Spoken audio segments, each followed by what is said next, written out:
Hello everyone, I hope you're all having a wonderful day so far and that your 2023 is off to a great start. I know a lot of us go into these new years with different types of resolutions, whether that be personal or financial goals. So if you do have any types of resolutions and don't mind sharing, I would definitely be curious what those are, so leave them down in the comment section below. Okay, so Social Security really isn't set to change too much in 2023. The age in which you can qualify for benefits is staying the same, and you're also going to receive your monthly payment on the same day as you did in prior years. However, there are going to be some changes for the new year, which actually impacts all Americans, even if you're not yet even receiving benefits. Now, before I dive into today's video, if you wouldn't mind helping me out real quickly by just hitting that like button, it just signals to YouTube that it may be of interest to other people like you. Okay, so the first change is going to be more so for people still in the workforce, and according to the Social Security Administration, it's only going to impact around 6% of Americans on an annual basis. High-earning workers will end up facing a larger tax bill. So for every year, workers pay what's known as a payroll tax. So in every single paycheck, 15.3% of it is taxed for Social Security and Medicare. 12.4% of it is taxed for Social Security. But if you're an employee, you only pay half of that at 6.2%, and your company will match the other half at 6.2%. However, every single year there has been a cap on the amount of money that can be taxed on this amount.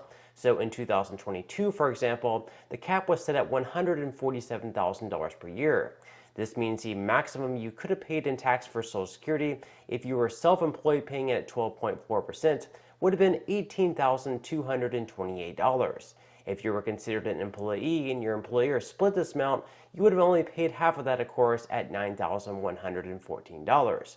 Now in 2023, this cap is actually going to be raised up to $160,200, which means for self-employed workers, they could potentially be paying in an extra $1,636.80 in Social Security tax this year. Now, if you're making this much money, paying in this extra amount may not be especially concerning, but it is something to keep in mind for 2023. Furthermore, there are current pieces of legislation being discussed this year in Washington to raise the cap even more, perhaps up to $250,000. This would be an effort to bring in even more money for the Social Security Trust Fund, which is currently projected to begin running dry within the next 10 to 12 years. Some other proposals include forcing workers who earn over $400,000 to once again start paying taxes on any income earned over that amount. So for 2023, you would pay the 12.4% tax on the first $160,200 that you earned. Then there would be a donut hole in the middle where you would pay no tax all the way up to $400,000. And then you would once again start paying tax on any income earned over $400,000. These are all just proposals though, so none of these are guaranteed to happen. Now, one of the other changes taking place this year is that qualifying for benefits is becoming just a little bit more difficult. So in order to qualify for retirement benefits, you must amass what are known as work credits. In total, you'll need 40 of them to qualify. So each year you can earn 4 credits, so if you max out your credits each and every year, you could actually qualify for retirement benefits in as early as 10 years. Now for 2022, in order to receive 1 credit, you needed an income of $1,510. This means to max out your credits for last year, you would have needed an income of $6,040.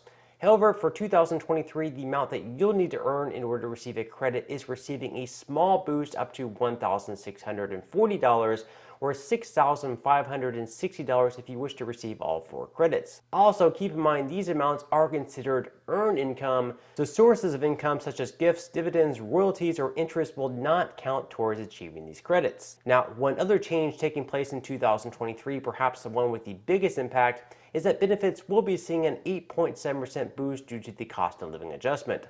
The cost of living adjustment, or COLA for short, is something the Social Security Administration has been executing since 1975.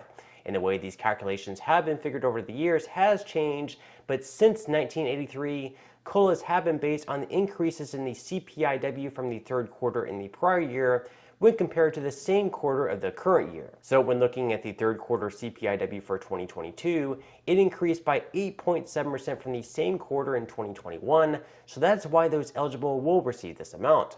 Now, prior to 1975, in order for any increase or COLA to take place, a piece of legislation would have needed to be passed through. So without these automatic increases, who knows where we'd be today. Now, on average, what this means for retired workers is that they'll be receiving an increase of $146 up to $1,827 in 2023. Disabled workers, on the other hand, will be receiving an average boost of $119, which kicks their benefit up to $1,483 for 2023. Another noteworthy change for disabled recipients is that the money you can earn while still being eligible for benefits will see a jump as well. So for non-blind recipients, this amount is increasing up to $1,470 per month, and for blind recipients, the amount is increasing to $2,460.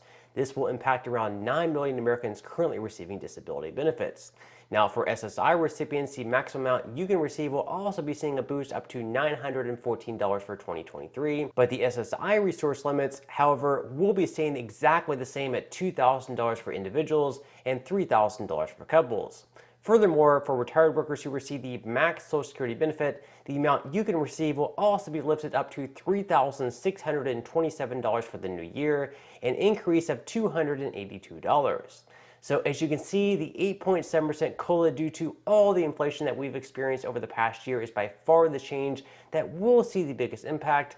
And some other good news is that in 2023, it'll also mark only the second time in the last 20 years that Medicare Part B premiums will actually be seeing a decrease in 2023, down to $164.90, which amounts in a savings of just over $5 per month. Perhaps that'll buy us all an extra gallon of gas. Now, moving ahead to the last change set to take place in 2023, this involves those jumping the gun on retirement, those that don't want to wait until the full retirement age to start receiving benefits. So once you reach your full retirement age, if you wish to keep working either to keep yourself busy or just to supplement your retirement income, the SSA won't be able to withhold any of the amount that you earn.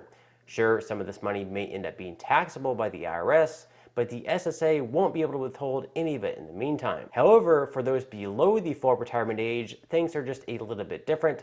So for example, for those below the full retirement age in 2022, the SSA was able to withhold $1 in benefits for every $2 in earned income above $19,560 per year. And for those who were going to reach their full retirement age at some point in 2022, the SSA was able to withhold $1 in benefits for every $3 in earned income above $51,960.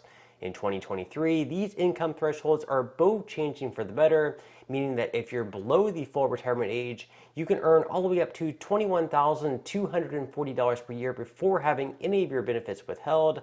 And if you're reaching the full retirement age this year, you can earn all the way up to $56,520 annually before having any of your benefits withheld. For some people, this may not have any type of impact, but it is definitely something to keep in mind going into this year. So I definitely hope that I was able to explain these changes in a way that were both concise and to the point, but also in a way that you can understand. If I was, I would definitely appreciate it if you could give this video a like. Also, subscribe to my channel if you would like to see more videos in the future about Social Security benefits and how you can make the most of them. And lastly, don't forget to ring the notification bell just to ensure that you're the very first to be notified when I do upload future videos. So until next time, don't forget to grab some free stocks, which I will link in a pinned comment below for my partner in Webull if you're interested, and I'll see you in the next video.